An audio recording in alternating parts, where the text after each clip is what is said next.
Bonjour. Hello. Hola. Marhaba bikoum. Sur le fil, Le podcast d'actu de l'AFP. des nouvelles choisies pour vous sur notre fil info. Cette année, Sur le fil participe à nouveau au Podcaston, événement caritatif organisé par Altroué pour soutenir les associations. Le concept, c'est que des podcasteurs et podcasteuses mettent en lumière une association pour la soutenir. Et pour nous, le choix de Reporters sans frontières paraissait évident.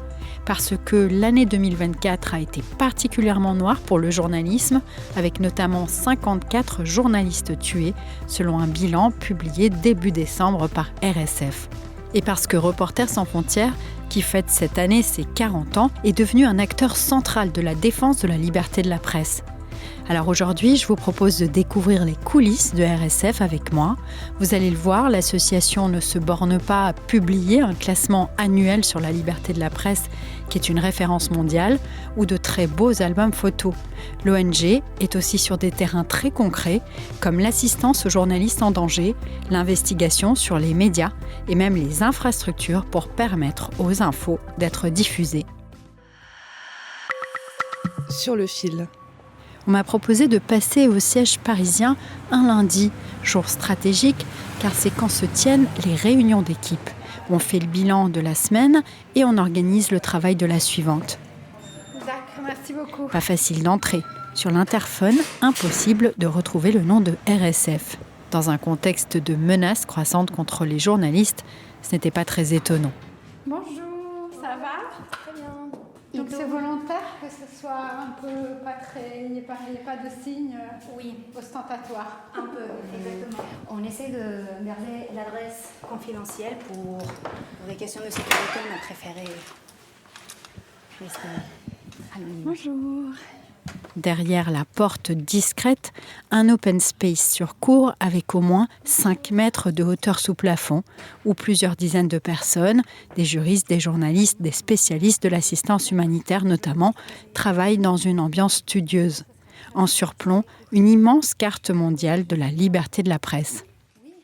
Alors on voit évidemment que la carte est particulièrement rouge à l'est de la carte, donc tout ce qui est Russie, Chine, Inde, Arabie Saoudite, Égypte, Soudan, c'est des pays qui sont complètement en rouge sur cette carte. Alors sachant que les pays qui sont vraiment en queue de classement cette année, c'est notamment l'Érythrée et la Syrie. Aujourd'hui on a une petite dizaine de pays qui sont en vert, qui sont principalement encore aujourd'hui des pays du nord de l'Europe, donc la Finlande, la Norvège, la Suède, et puis aussi le Portugal notamment. Anne Bocandé est la directrice éditoriale. Elle dirige la réunion avec Antoine Bernard, directeur de l'assistance et du plaidoyer. On est là en renfort et nos miroirs. La répartition des tâches entre les deux résume bien les priorités de RSF. Il y a d'une part les prises de parole pour défendre les journalistes. Les journalistes ne meurent pas. Ils sont tués. Ils ne sont pas en prison, des régimes les y ont jetés. Ou encore les enquêtes journalistiques sur les pressions et les menaces qui visent le journalisme.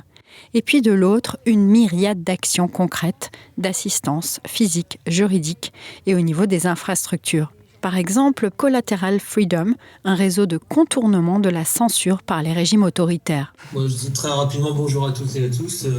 On a fait rentrer un ténor dans le dispositif Collateral Freedom, à savoir BBC version mondiale. Donc, Collateral Freedom est un dispositif qui permet de rendre accessibles des sites de médias censurés en créant des sites dits miroirs, c'est-à-dire des copies hébergées sur d'autres serveurs.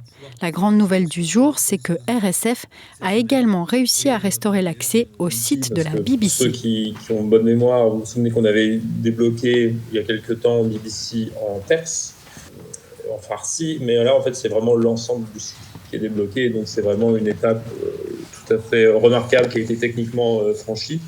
C'est 40 langues.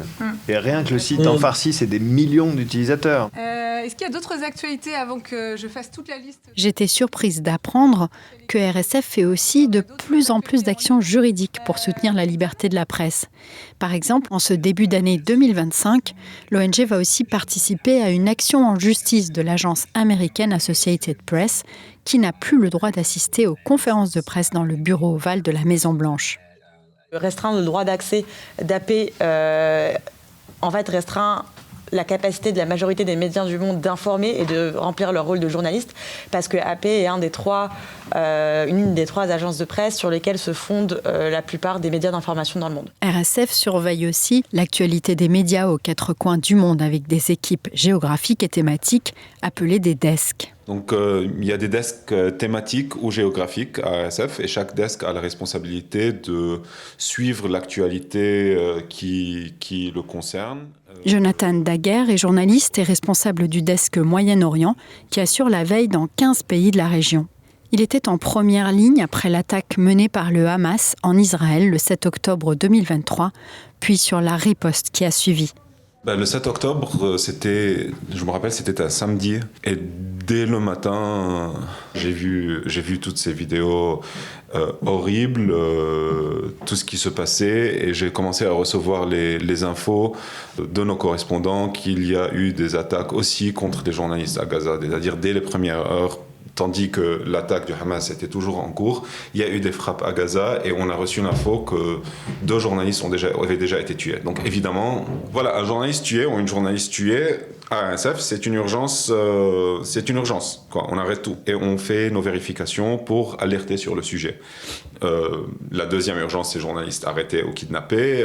Selon l'enquête de Reporters sans frontières, au moins 200 journalistes ont été tués en lien avec ce conflit, dont au moins 42 dans l'exercice de leurs fonctions. Ce qui est différent de la presse, c'est-à-dire RSF a un côté activiste, c'est une ONG, c'est qu'on fait du plaidoyer. C'est-à-dire moi je fais un travail de journaliste, mais je donne la position de RSF. C'est-à-dire on va dire RSF dénonce le meurtre du journaliste, il s'agissait clairement d'un ciblage, on demande une enquête. Mais une fois qu'on a identifié une menace, comment fonctionne l'assistance aux journalistes en danger ?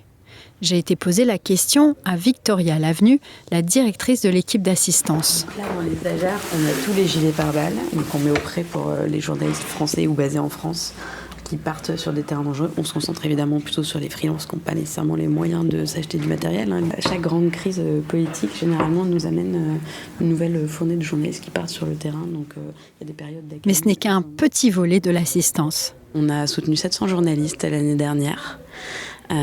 Essentiellement des journalistes afghans, mais on intervient aussi beaucoup auprès des Iraniens, auprès des Russes, auprès des Syriens, en ce moment auprès des Congolais.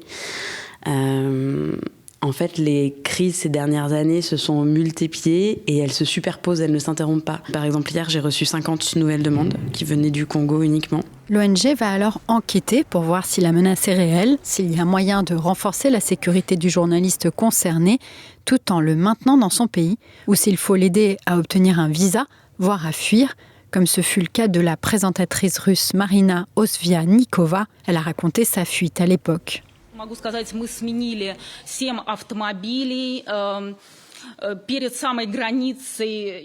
Nous avons utilisé 7 voitures successivement.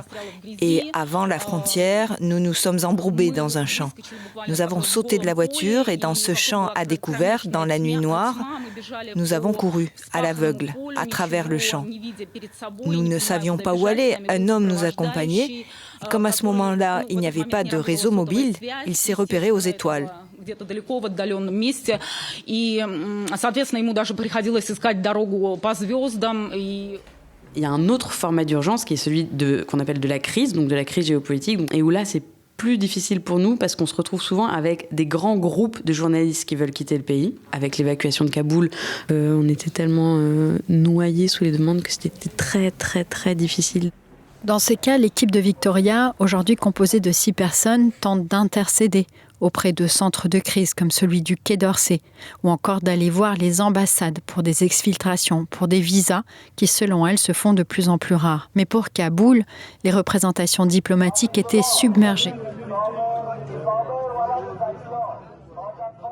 Et d'ailleurs, la prise de Kaboul par les talibans en août 2021 est restée comme un traumatisme collectif chez RSF, car l'ONG a dû annuler à la dernière minute une évacuation prévue en bus suite à un attentat le 26 août à l'aéroport de Kaboul qui a fait plus de 180 morts. Ça a été absolument affreux. On a fait des nuits blanches. Je pense qu'on a tous beaucoup payé émotionnellement ce moment-là. On a réussi finalement à collaborer avec le centre de crise pour évacuer une liste de journalistes qui sont montés dans des bus pour aller à l'aéroport. Et puis il y a eu des attentats. On a entendu, pendant qu'on était au téléphone avec les journalistes, les explosions derrière. Et puis les bus sont repartis, et puis les avions ne sont pas partis, et les journalistes sont restés là. Et derrière, on a mis des mois, même des années à les évacuer. RSF compte une 50aine de staff qui voyagent beaucoup et qui s'appuient aussi sur un réseau de 130 correspondants. Depuis sa fondation en 1985, RSF est devenu un acteur central en matière de liberté de la presse. L'organisation a un statut d'observateur à l'ONU et à l'UNESCO. Et en plus de son siège international à Paris, elle dispose de 6 sections en Europe, chacune avec ses membres, ses actions indépendantes et son financement. Par souci de transparence, je dois d'ailleurs vous dire que le directeur de l'info de l'AFP est l'un des 25 administrateurs de RSF. L'organisation a donc bien grandi depuis sa création par 4 journalistes qui voulaient au départ encourager les reportages dans les pays lointains et sur des crises oubliées. Les crises aujourd'hui sont multiples, selon le directeur Thibaut Brutin, qui a succédé à l'emblématique Christophe Deloire, disparu en 2024. Il y a d'abord une crise du modèle démocratique et l'avènement d'une politique de l'homme fort. Une figure dominante, viriliste souvent, va vous dire que la presse est corrompue, qu'elle a la partie liée avec les intérêts des élites. Deuxième crise, la crise technologique. Aujourd'hui, il y a une perte de confiance et de repères dans l'espace digital. Et cette incapacité à distinguer le vrai du faux, c'est quelque chose qui est entretenu par la non-régulation des réseaux sociaux. La troisième crise, c'est une crise économique. Le modèle économique de la presse est en train de s'effondrer et ça pose des questions sur la centralité du modèle du journalisme tel qu'on l'a pu le connaître au XXe siècle. Donc nous, on est mobilisés à la fois pour les journalistes, et franchement, il y a des héros de l'information qui font face à des prédateurs de l'information, et il faut les défendre, ces héros. Si on sauve ces journalistes et qu'on n'a pas changé les règles du jeu, on aboutit à quoi ? À rien du tout, en fait. Donc c'est pour ça que nous, on pense qu'il faut vraiment avoir un aggiornamento complet de la façon dont le monde de la presse est organisé, avec le respect et l'encadrement et l'accompagnement par les pouvoirs publics. Tout ça, c'est possible. C'est quelque chose qui, de notre sens, nécessite une volonté politique. Aujourd'hui, les finances de RSF dépendent à la fois de la vente de ses albums, de fondations privées et de subventions publiques. L'association accepte aussi les dons individuels et espère ainsi diversifier ses financements. Et puisque c'est le podcaston, eh bien, nous vous laissons le lien dans la description. Merci beaucoup de nous avoir écoutés. Je suis Michaela Cancela-Kiffer. Si vous avez envie de soutenir aussi Sur le fil, eh bien, il suffit de laisser 5 étoiles sur votre app de podcast préférée. À très bientôt.